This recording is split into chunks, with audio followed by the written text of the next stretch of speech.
Hello and welcome back to Ensuring Success 2022. Thank you so much for joining us.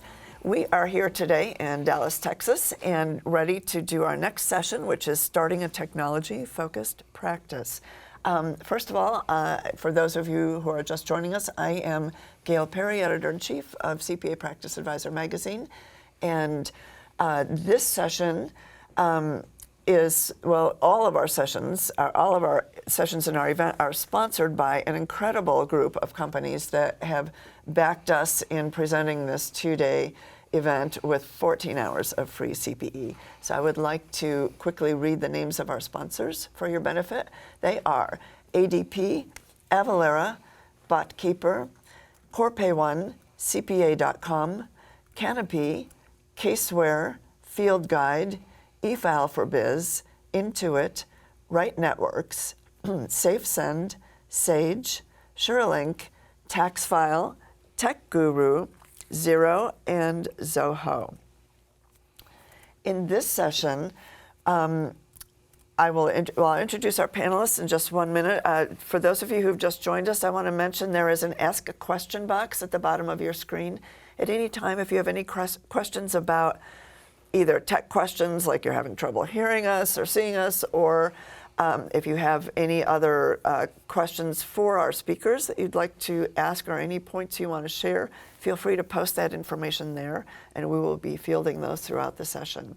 As I said, the title of this session, Starting a Technology-Focused Practice. Our panel includes Sharrin Fuller, David Cieslak, and Donny Shimamoto, who's coming to us via Zoom. And also, I'm joined by Alexandra DeFelice, and I will have each of them introduce themselves. Let's start with Donny, because he's on Zoom. We don't want to leave him out, even though we can't see him in the room.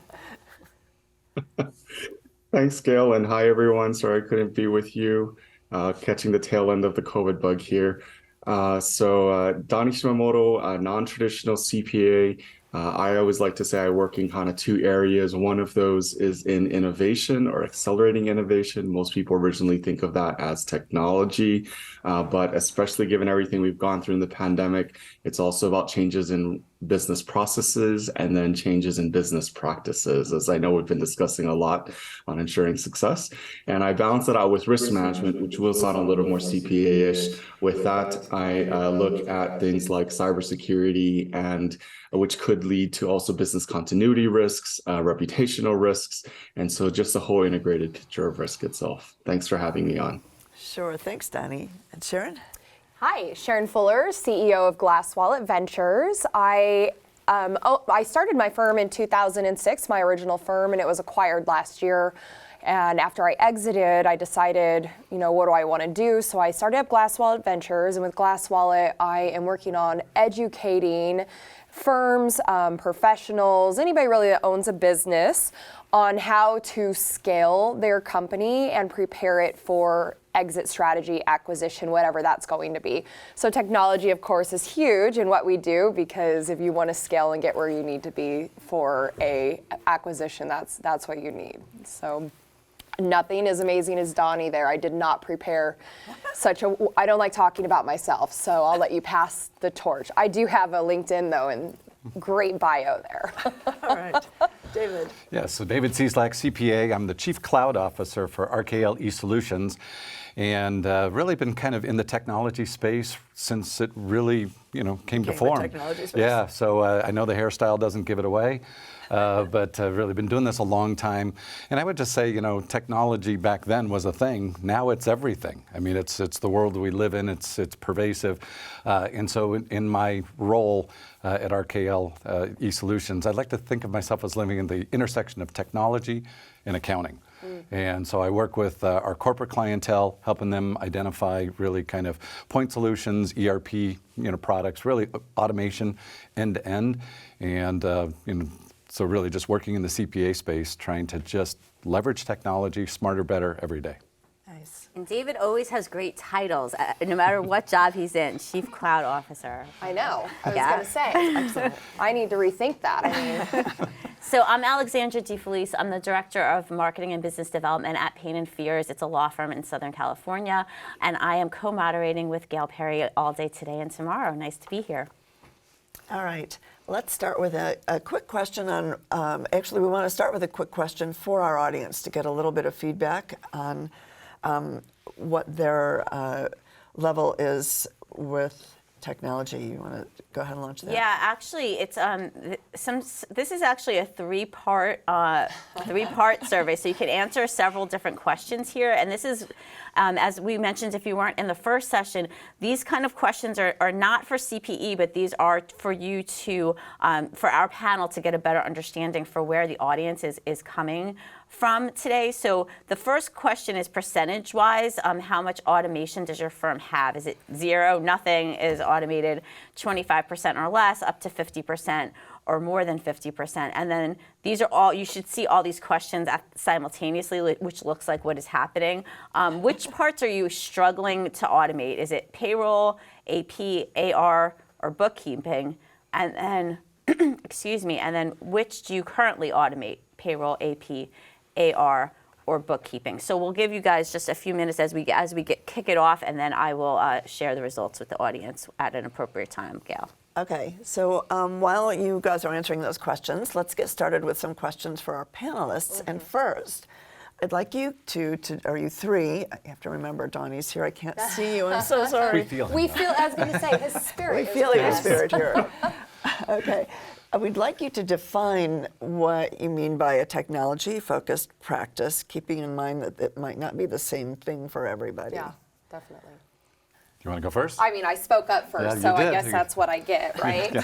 To me, technology is anything that can replace a human, as insensitive as that sounds. If you can bring any sort of software that can deliver a level of efficiency and repetitiveness and scalability that can pull that human aspect out, that to me is where technology is really starting to sell.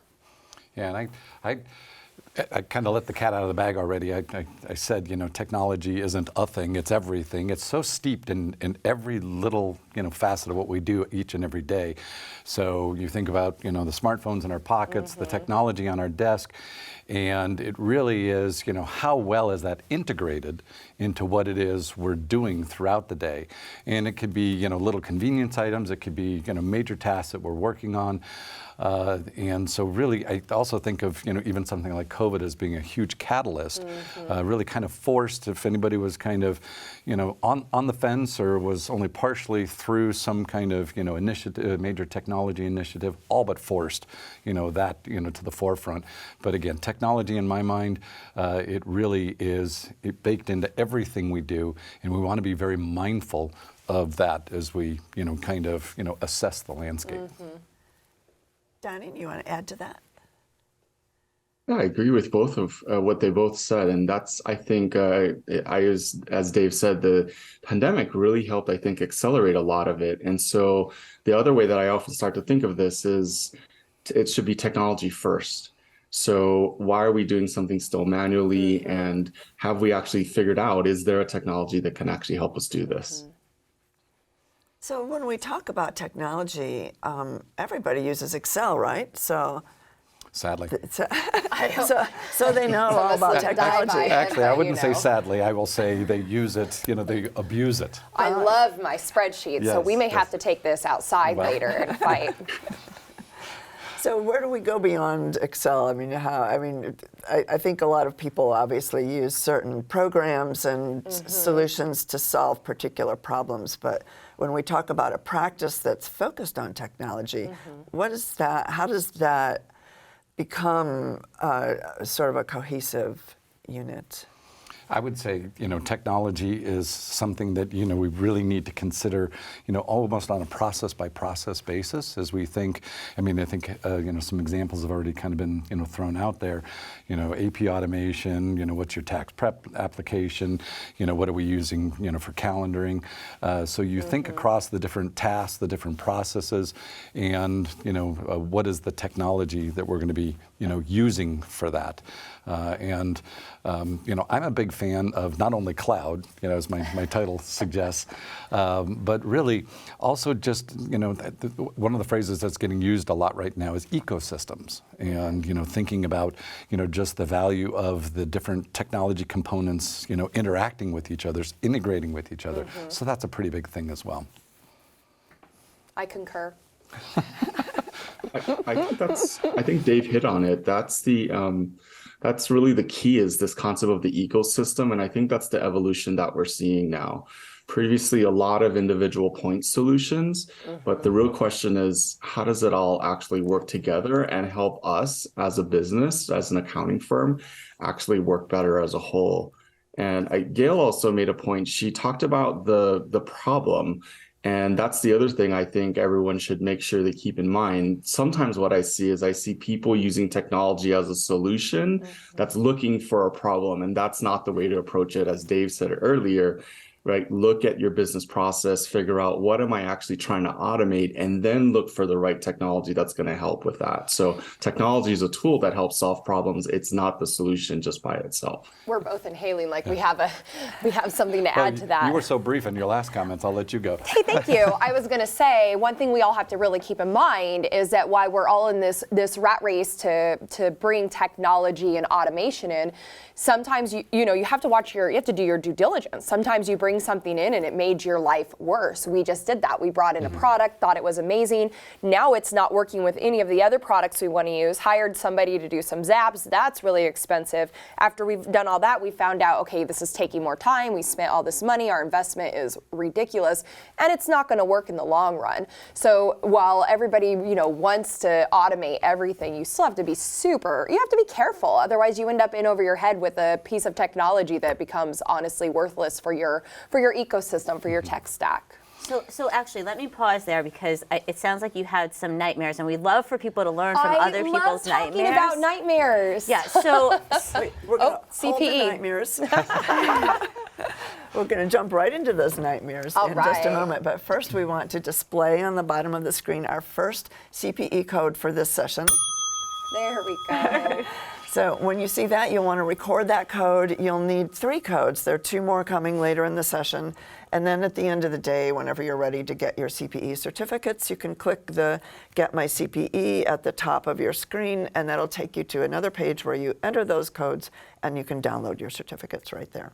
Okay, let's hear about nightmares. Man, that bell will really wake us West Coast. By the way, we up. got several audience members that said thank you for the bell. This has been a request for however many years we've been doing this together. Yeah. So yeah, we're 2 hours behind you. So really, it's only 7 a.m. our time, and I'm like, my alarm wasn't even that vibrant. So taking the nightmares into solutions, right? And then we could transition to David. But you said a lot of things there. Oh my God, this didn't integrate with this problem.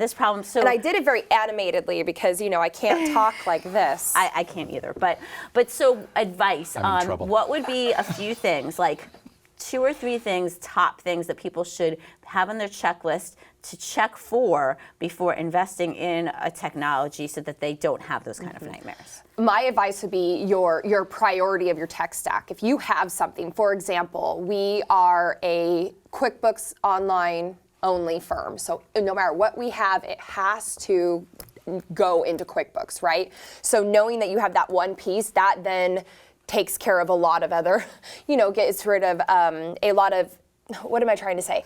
It fleshes out the things that do not read in. And then from there, honestly, just making sure that everything's together. So I don't want to start naming names on software, but the one that we got it's well known and it's great and it's a great tool. It's not great for what we need it for, and for it doesn't read into our project management. It doesn't read into our CRM tool, which is very important. So really understand what your firm absolutely has to have and what is not going to move. What is steady, what is cemented in your firm, and build around that. I think that's probably the honestly, if you can do that, I think that's the best advice I can give anyone.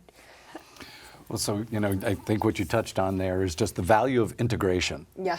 And, integration, and we use the term ecosystem, but really it comes down to the communication between the applications today is probably a more significant focus than it's ever been. And there's tools that, if the vendor's products don't readily integrate today, there are tools that are potentially available, if it's a web API based, application where you might be able to go, set up some kind of middleware, an iPaaS tool, integration, as a service, and kind of map and connect the products that way. So we're seeing work in that regard. We're absolutely aware from a vendor perspective which ones they already integrate with. That's huge, because really we don't want just point solutions. We don't want to create these little islands. We've worked so hard to get away from that. We really, the value in having all of that interconnect and enter once, flow to where it needs to go, is not just a nice to have. It really is, kind of a primary focus for organizations today. One thing really quick, and I know you're going to talk, I totally cut you off.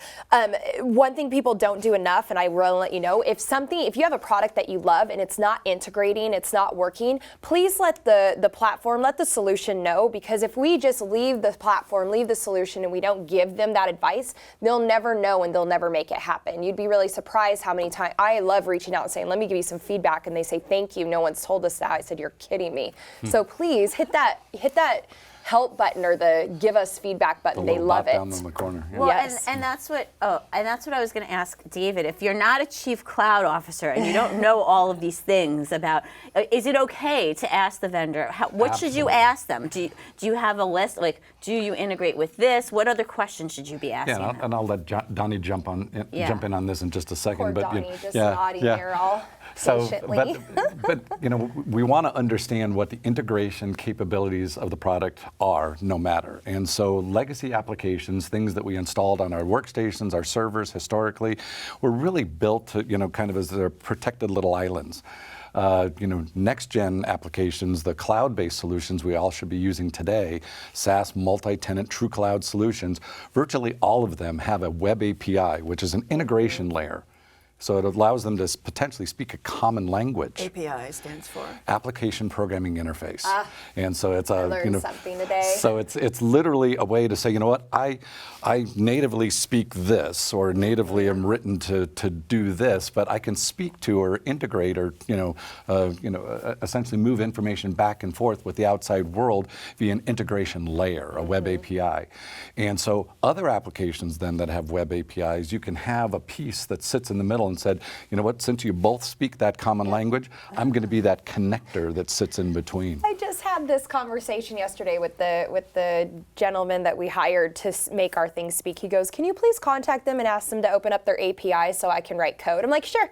I'll just call this multi-$100 million company and be like, hey, open up your API so I can make it speak. Thank you. I'm sure they're going to say yes, right? Donny, I don't want to steal all your thunder. Yeah. No, you guys are great, and thanks for remembering that I'm here. I'm sitting here laughing because I'm thinking, yeah, Sharon's completely right. It's like I just call them, and what we actually have been finding, we do a lot of vendor selections. That's the business that we're in. So, kind of coming back to the basics, and we've all kind of said it as start first with the business process, because the first thing that we do with any clients that we're working with is we map out their business processes. And then as part of that, we look at what data actually has to flow from one process to another process. So for example, I've got like timesheets and I've got payroll, and timesheets maybe is not in the same system as payroll, but I know that I need time data, especially for hourly employees, to flow to payroll. So we'll map out all of these processes and start to then identify, is there an API, for example, that natively integrates these two? Do I have to build something? Can I use Zaps or one of these other middlewares to do it? Or do I have to build something custom? The other thing, though, that I always warn clients about is that if you're going to build this custom, like you're going to have this guy that does it now. That's the C word in our community, the custom. Yes. It's like now you're tied to this guy that built this custom thing for you, and hopefully they did it in a way where you're actually going to be able to maintain it. Or what happens if they win the lottery and they decide, I'm not doing this anymore. So got to be really careful when you start to tap APIs and custom. Yeah. And Donny, I appreciate that you talk about, kind of, getting an understanding of their landscape, really laying the pieces out, and from there talking, thinking through integration. We often get the question, where should I start? And if we were to think about automation, what does that look like? Where should I start? And we always tell folks, look, put technology aside for a second. Let's talk about just the challenges in the business. Yeah. What's your greatest challenge? Yeah. How's it impacting the business? And what do you, in your mind's eye, think an ideal solution looks like? And instantly, they'll be able to prioritize those areas that are the most challenging, the most vexing for the organization. And you're going, great. At the same time, we've got, kind of that macro view, that architecture, that overall, this is how the pieces, ultimately need to fit. It's like an elephant. You do it eat it one bite at a time. Start at those places that have, maybe the greatest impact on the business. And you'll know that because it's the greatest challenge right now. And so it's a structured approach, and Donny kind of laid that out. But then from a prioritization perspective, we're always saying, make sure you understand, that, the effort's going to, needs to be invested first where it's going to be most impactful. So should there be, should there be one person in the firm who's kind of in charge of making these decisions? Or is it a free-for-all? What's the best? It turns into a free-for-all. Is this where we're going to throw down? I feel like we might have different opinions on this, and I love that. That's awesome. Do we? Yeah. I say yes and no. Yes, there should be someone, but the problem is that person isn't necessarily the one using the technology or the one who is solving for the problem of what we need. So I think, you may have one key point that's gonna, make sure it all works, but they shouldn't be the end all. Myself, right? So if I go in and tell my team, this is what we're doing, they're going to do it. Why? Because I sign their paychecks. They don't have a choice, and that's terrible, but it's true. But I wouldn't do that because I know if I put something in place and they hate it, I'm going to lose my team. Why am I going to create something that's not efficient for them? So I definitely always give them the option, let them demo, let them decide. And then when they come back to me, then try to roadmap and make sure it all fits in together. And sometimes, you have to use your vote and say, hey, I know you love this, but this is going to work better, and they respect that. But I think everyone should really kind of be involved, depending on the size of your firm. Yep. Yeah, I think there needs to be ultimately somebody who's overseeing it, but it really needs to be, we need to have group input. And, we always think of it this way, we don't not only need the group input, we need the group buy-in. And so we'll often say, look, we're going to have a pep rally, and we're going to get everybody on board and everybody, kind of subscribe to, this is the direction we're going. Because the danger is, by the way, if you don't have that, you're going to have, not just passive resistance, you'll have active resistance going, well, nobody asked me, and, and I wouldn't have decided that, and I just don't think this is all, very good. And so we're big believers in, making sure everyone is at least engaged, aware. And then I was going to, it's interesting because as you were kind of, sharing, the approach in your firm, I also have found over time that if you're not responsive and you don't have some of the applications that the individuals actually need, they'll bring in their own. Yeah, they sure and that will. turns into something that's incredibly not just disruptive. What? It can I've been using this for years. What do you mean? Passwords on a notebook on my desk. Yes, What are and you so talking it becomes about? destructive to an overall plan, and it's potentially even creates security risk. And I know we're not necessarily going down that road, too far down that road. That there's another session tomorrow about Yes. security. Whoever sits here keeps teeing us up for the next session. I do have a comment, but Donny is actively nodding in affirmation. So did you have something you wanted to add?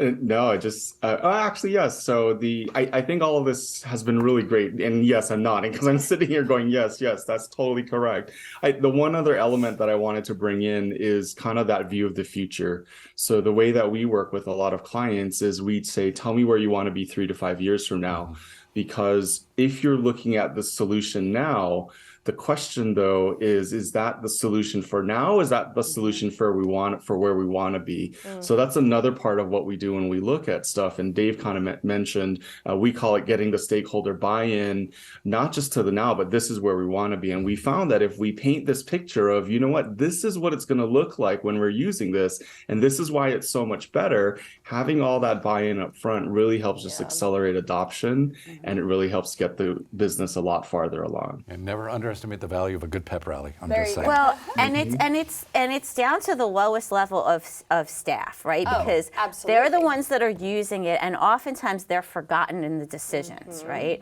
So when we were prepping for this session, you guys taking it a level above asking people to open their APIs and asking them whatever questions is testing the product. Many times when I've wanted to explore a new product, they've allowed me a week or 2 weeks. Is that real? Is that realistic? How can you test those? I mean, that just depends, right? It depends what the need is. And plus, you don't want to put too much time into something that you're not going to utilize. I typically ask everybody to do a demo, understand what the questions are that we need to know, what their concerns are, and kind of tie it into that, right? I mean, you can't let people spend that much time. Otherwise, that's a full-time job. And Well, I think there is. I want that job. Is anybody hiring for that? Yeah, well, yes, we are. Oh, well. So, but I think of. I you know, work for peanuts. There is value in prototyping. I'll have HR contact. Yeah. So there is value in prototyping, especially in core processes. When we think of what we're trying to solve for, too often vendors will put their best foot forward, the glitz, the glimmer, the sugary sweet stuff, and oh yes, it'll take care of everything because that's what a good sales rep will always tell you. But it's important to say, you know what, I need to proof case this. Yeah. I need to do that use case, that proof of concept, and make certain that it's going to be, not only capable, but it's going to do it in a way that the users are say, yes, I'll engage with that every day and use that to address the problem. I have a. Oh no, you go ahead. I'm going to jump in. This is your thing. I'm going to jump in here real quickly and just mention that we're going to post the second CPE code on your screen. So be sure to write this down. And keep track of the 3 CPE codes we'll be giving you. There's one more coming before the end of the session. That's what you'll need to get your CPE certificate. I want to talk a little more about demos because that is exactly the issue I see is you get the marketing person comes in and says, here's this program, it does everything, it's going to do your laundry, it's, Most of it lies. yeah, Well, it's all that. So stretched. When you demo, do you try and get the product and experiment with some of your own data? Do you spend a little time with it on your own outside of the marketing session, or what's the best way to demo? Absolutely, and that was what I was going to say. In accounting, in our industry, I call it the phone a friend method. Whenever you go to use any new product, ask your friends. Jackie Meyer, that was just on here, has an amazing group that I'm a part of as well. Just not her, I'm just a person in there. But so many people in there, and you can honestly, with 6,000 people, ask a question and you will get so much feedback. This is the accounting influencers. The accounting influencers. It's a great group. And somebody will ask a question, you'll get, depending on what it is, you'll get a ton of information, a ton of feedback. But I always say before you do something, ask your friends, ask them. Because if somebody came to me and said, hey, Sharrin, I'm going to use this, what do you think? I'm kind of quiet and I don't like to give my true opinions, so I might hold back a little, but I'm going to tell you. I'm going to say, let me tell you what's great, let me tell you what isn't great, and I'm going to try to help you problem solve because that's what we do, right? We all problem solve for free. But yeah, no, your marketing, I can't tell you how many software platforms we have that we're told, oh, this does this, and like, well, what we meant is Q3 roadmap of 2024. I'm like, that is not what you said. Absolutely. This is recorded. Yeah. Donnie, do you want to hop in on that? I was kind of biting on the chomp on that one. So that's one of the core ones, I believe. And I mentioned it earlier where it's like start with the process. And so if you identify the process and you identify then the data underlying that process, we actually believe in doing, as Dave said, the proof of concept. And we're like, here's our data. Let's load our data and walk us through and have that actual process. I'm expecting here that it does this and there it does that. Because unless you actually get in there and play with it, you won't know for sure whether or not it actually does it. Because you might say, oh, does it do project costing? And the vendor might say yes, because they do it in a particular way. And you might ask your friend, and they do this other type of project costing. They're not doing the particular way that you're looking at it. So it's really important to me to identify these use cases for what you have to do, and then to actually do the proof of concept when you can. Yeah, and that becomes part of an implementation process further downstream anyways. But Donnie, to your point, we're big believers in saying, look, let's take your actual data and let's use that, conference room pilot that, proof of concept that, and let's literally see that, and then the stakeholders, that team that's going to be working with the product day in, day out, that becomes part of, the evaluation team. And they're able to look at it and go, using our data, we see that it goes in, we see how it processes, and we're not only okay with it, we're good with it, or no, it helped us uncover something that if we had just used widgets and, Bob Smith kind of thing, we would have never figured out. So we need to use real live data, that's representative of the business and, do POC, proof of concept around that. So, Gail, would this be a good time to show the survey results? And then I actually have a few questions coming in from the audience. Excellent. Okay, so let's see here. Okay, so we can't see this internally. You guys can see this, though? I'm acting like I can, though. So in terms of how much automation does your firm have percentage-wise, most of the audience, 40% is saying 25% or less is automated. That's about right. Which parts are you struggling with? The largest, number one, by 45% is bookkeeping. Always. And then Always. which you currently automate, it was actually 42.5% said payroll and 42% said bookkeeping. So they automate it, but they're struggling with it, which is And interesting. that sounds about right, to be honest. I mean, there's not. It is probably the hardest thing. And then what does bookkeeping automation mean to, most of us just want it to just happen, but it doesn't. There's so much of a human concept in automating that bookkeeping. I'm going to let someone else speak to this point. That's okay, and then I want to go to some audience questions. Absolutely, after but Sharrin said it earlier. In her organization, it's all about QuickBooks. So and products that are known to integrate with QuickBooks, and that really helps in that helps shortlist the products that you're going to look at, because you're not the first one. You're not the one. You're not going to be. I always tell people, I'm happy to be on the bleeding edge so you can be on the leading edge of technology. And so the notion is, I don't know that I want to be the first adopter or next year's pet project kind of thing. I want to know that these solutions integrate, and having knowing where those kind of stakes in the ground are helpful, and as you kind of commit to that ecosystem. Yeah. So Gail and I try to be careful to not live in an acronym soup and not go, oh, I know all these expressions. So when you talked about your technology stack, and one of the audience members said, how do we know what tech stacks are being used? It will help us streamline either what we need to add or change. And I think for you, it's obvious because it's all QuickBooks, but how do you define a technology stack for people that don't use that term usually? The tech stack is essentially all the software you're using that fits into your ecosystem. Tech stack and ecosystem to me are pretty much the same thing, right? We're speaking the same language there. It's whatever software applications you're using that all flow in together and work. So I guess tech stack has just been I kind of live in the SaaS world and the VC back world, and that's what they always say. So ecosystem sounds so much more professional, though.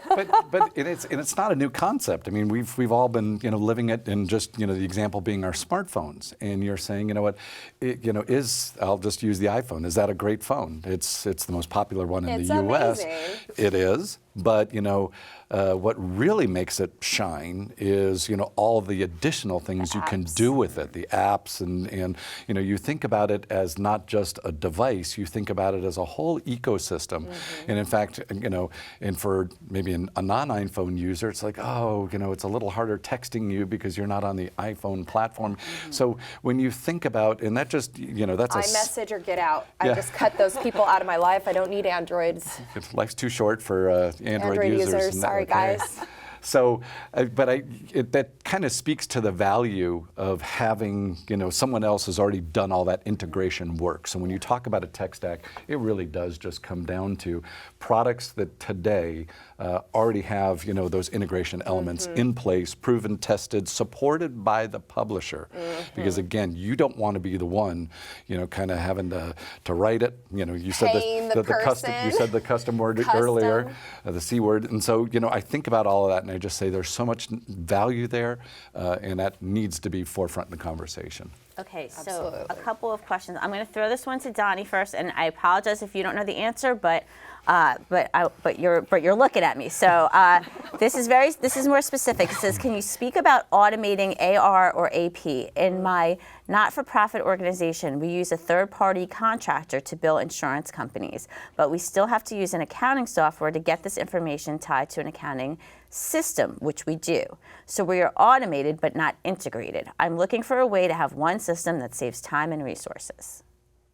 So that's a very, very specific problem, especially since you're talking about medical billing. Because the other things you're going to bring in, we're not doing the security one, but you got HIPAA and all these other things that you have to bring in there. Without that one is a hard one to answer, I think, without actually knowing what softwares are in play. But it's coming back to this integration problem that we talked about. And so I'm going to throw one more acronym in there, which is robotic process automation, since we've been talking about that. And that's one of the tools where when you don't have that direct integration or that API that's available between those two systems, if you're doing that billing, for example, in a spreadsheet or something else, that some Access database, I've seen a lot of those in the medical side, you're doing that there, maybe you can use something like robotic process automation that may also leverage an API to move the data from whatever system into the system, into the JL that you're using. But that, to Donny's point, that could create a HIPAA issue. Yeah. To use another acronym. Yeah, so healthcare portability and accountability. There is a. Whoa, look at you. I just know it's AA, not, I love when people are like HIPAA, HIPPA. I'm like, No, it's you're thinking of the animal.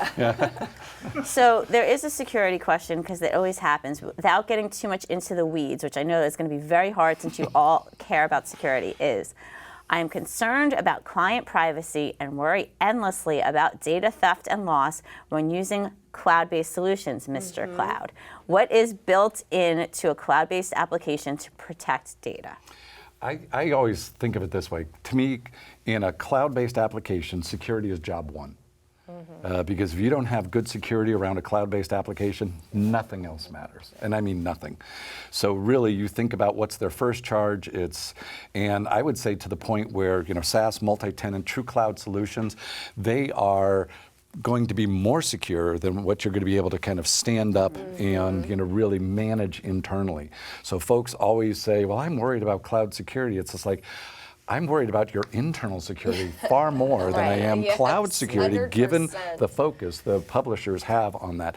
So, but They had security in mind when they built it, because absolutely. they were new to the game. It was literally, it's a table stakes item. How many online data breaches, like outside of your firm, have you had since you've, ever? Well, and so but the publisher should give you visibility into that No, I'm asking system. you personally. Like, have you ever been like, oh crap, we got hacked, or anything like that? So the answer is internally, yes, over time. Well, that's what I'm trying. That's the point I'm trying to make. But correct. So Go the with me here. Help me out. All right. I'm a slow study. So my firm has never had an outside data breach. Maybe like Capital One accidentally released whatever, but we've never had a hack.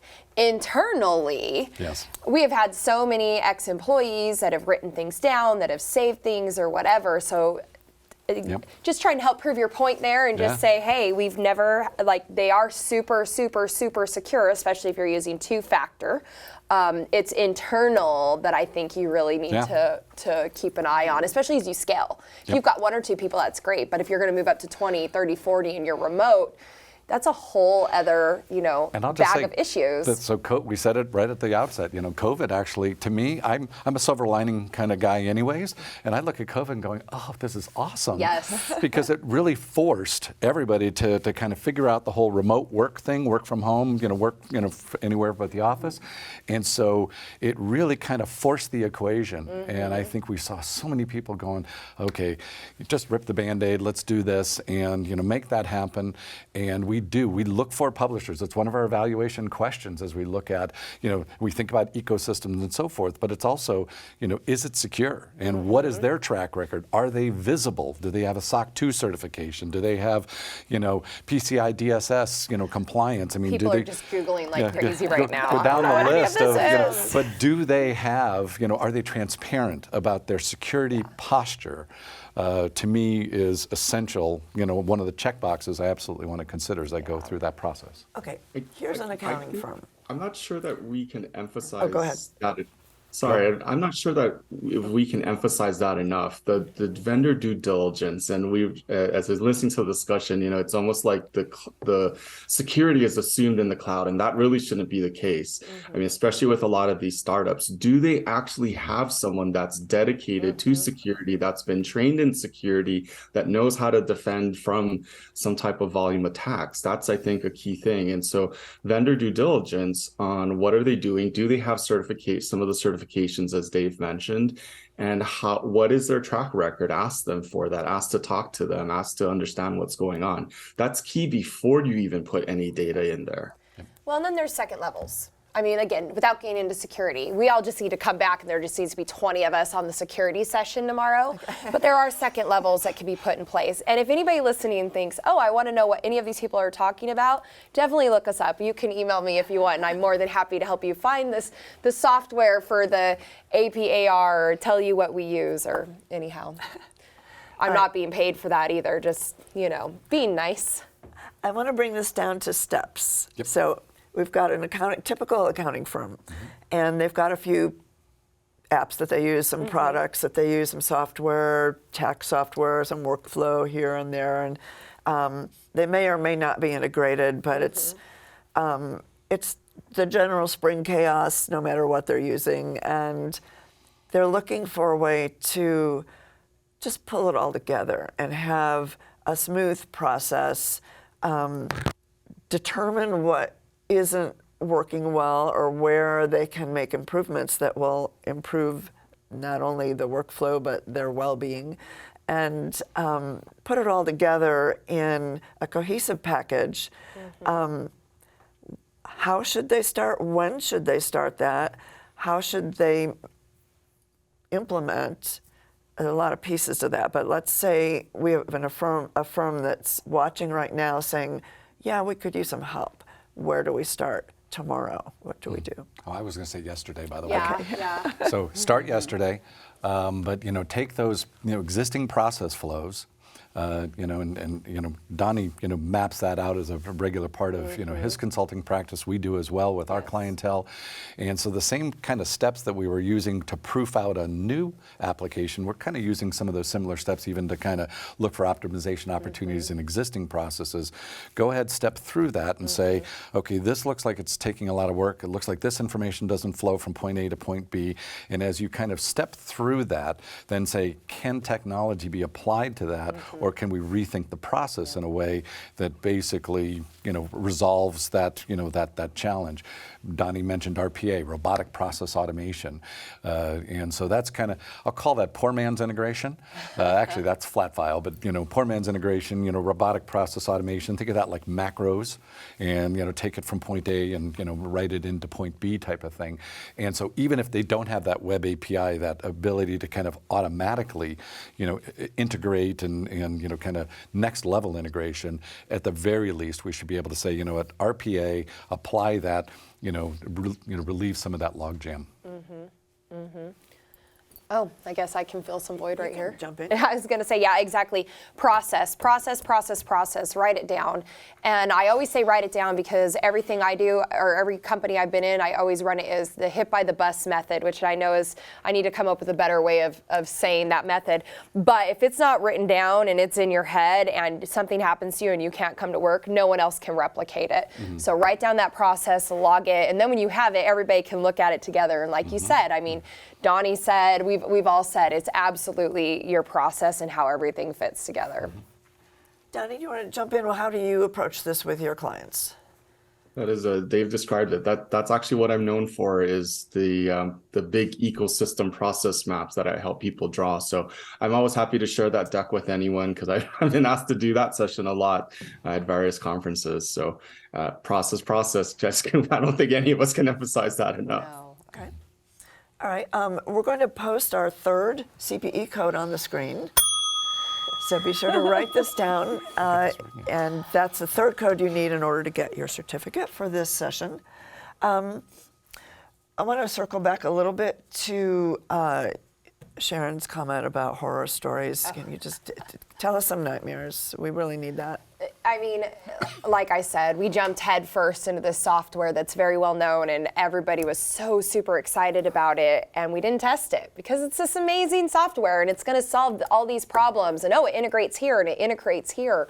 So we just said, forget it, and just dumped everything in and started using it. And then as we got in, we're like, we don't get this notice. We don't get this notice. Well, what about this? We don't get that notice. Well, how do we sort? You can't. So once we got in and started utilizing it, we realized we are having nothing but issues because we're not getting what we need. And when I email in and say, hey guys, are you doing this? They're like, oh yeah, maybe. I'm like, you've been around for long enough that you should have already done this. So now what do? We're already looking for its replacement. So we've spent so much time, so much money setting up, converting clients over to just have to go and do it again. And you live, you learn, but I think that's the first time I've ever done that, so I feel pretty good about that. And you mentioned earlier, and I'll say it again, you talk about horror stories. Too often, we step into organizations where so-and-so has been identified as the IT expert, and they've given counsel to whoever makes the decisions that we can just custom write our way out of this. Mm-hmm. And so they've created a little fiefdom of customizations or even custom applications, and you're going, whoa, you're running the company on this? Oh, there's all sorts of exposure here, and it goes down the line, security and, too much, domain, too much knowledge locked up in one person's head and the rest of the organization if that person leaves. And at some point you're just going, that is, in my mind, we need to set that, as much as, the IT team, may have some talent on it, it shouldn't turn into, them making the decisions per se, or more importantly, somehow suggesting that we'll just custom write everything. That to me is... That's just job security on their part, which is great, but I want those people to go work for these software platforms that we're already paying money to. I don't want them to work for me to connect the stuff. I want them to go over there and say, hey, connect this stuff. So what are some of the easiest starting points if someone wants to automate pieces of their practice? Accounts payable. I always say that. Number one for me, accounts payable. The easiest thing, there's so many solutions out there. I believe Corpay is one of the sponsors, so I'm going to go ahead and say them. I use Corpay, love Corpay. They're also newer-ish in their AP, and they're very open to, roadmap and ideas. But accounts payable is probably the easiest thing with the OCR, which don't ask me what that stands for. It's whatever scans and tells you, reads, what does it stand for? Donny knows. Optical character recognition. Oh my goodness. I'm not smart enough to be here. Accounts payable is my number one go-to. They're all TLAs, by the way, which is a three-letter acronym for three-letter acronyms. Just to let you know. So, and I would say paperless is a huge one. So AP is a part of that. Oh, I'm sorry. I just assumed everybody was already paperless. Sorry. I think we need to say it again. I mean, everything should be paperless at this point, and COVID helped. Yeah. Donny, what else? Actually, I want to come back to one of the, I was listening to some of that and I was thinking, well, first, I'll agree. AP is always the first place that we'll start and look. And that's usually where you're seeing a lot of the volume. But as I was listening to the other discussion, the other thing that came to mind is also be careful of having forcing too much of your own way of doing things. And if you're starting to see this pattern in the way the other softwares all tend to do things, so you're doing these demos and you're like, wow, they do it that way, they do it that way, they do it that way. You kind of sometimes have to stop and ask yourself, are we just trying to be too special, which is going to result in all this customization that we've already said is a bad word? So that's the one other counterpoint I want to give people to think about is, does it have to be done the way that you're thinking it needs to be done? Unless that's part of your secret sauce. Yeah. And then, but oftentimes AP processing, it's not your secret sauce. Yeah. Mm-hmm. Yeah. I would jump in with my own personal favorite, which is portal software and documents, e-signatures, document e-signatures. Oh, yes. Yeah. See, again, I'm just assuming everybody's already... I've been remote since 2006 when I used to... My idea of remote was I'd go into people's offices, I'd set up logmein.com on their desktop so I could remote in, and then every Monday I'd grab their shoebox of junk, go home, scan it, organize it, and log in and do the work. So that's, I've been doing this for a while, so I'm sorry, I make assumptions, and we know what that does. Living the dream. I was lazy. All right. Any final comments, anybody, and recommendations for people who are trying to organize their automation processes. That's easy for you to say. Yeah. So I would tell you, you got a great lineup of sponsors. And I look at each Yes. one of those, and I've had an opportunity to work with so many of those directly. Great products, well vetted in the marketplace, track record, secure. I mean, all the data points we've been hitting on. And so I think that's a good place to start as you evaluate some of those point solution opportunities. Yeah, definitely. All right, sounds good. I say I identify what you're spending the most time in your firm. Look at your time, where are you spending it, and then look at that and say, okay, there's a solution for this, there's a solution for this, and really kind of knock out some of those bigger things first. A lot of times people are scared, the time it takes to set up, the time it takes to transition, but just remember, once it's done, it's done. So sometimes you have to put a little bit more energy in the beginning, but then you're golden. All right, Donny, final thoughts? I'm gonna come back to that whole process, and then even on this one, sometimes an 80% solution is enough of a solution, because if it can get 80% of the stuff that you're having to deal with, as Sharrin was saying, on a day-to-day basis out of the way, and then you can just focus on the remaining 20. So I don't think, Dave and I both have been doing this for a long time. We've never, I think, seen 100% solution. So don't be on the quest for that perfect purple, pink unicorn with sparkles. Oh, that sounds amazing. And I want to just add one comment from the audience. I know we got to wrap it up because I loved this. It came in the beginning, but it says, if you add automation to chaos, you get turbo chaos. All right. I need that on a bumper sticker. That sounds good. All right. Well, thank you all for attending this session. Thank you, Donny, for remoting in with us. We're hoping you're feeling better and glad that you could join us this way, thanks to technology. And David, Sharrin, thank you so much for your insights. We will take a quick break and be back at the top of the hour with a session on finding your niche or niche, depending on how you like to say that. We'll see you at the top of the hour.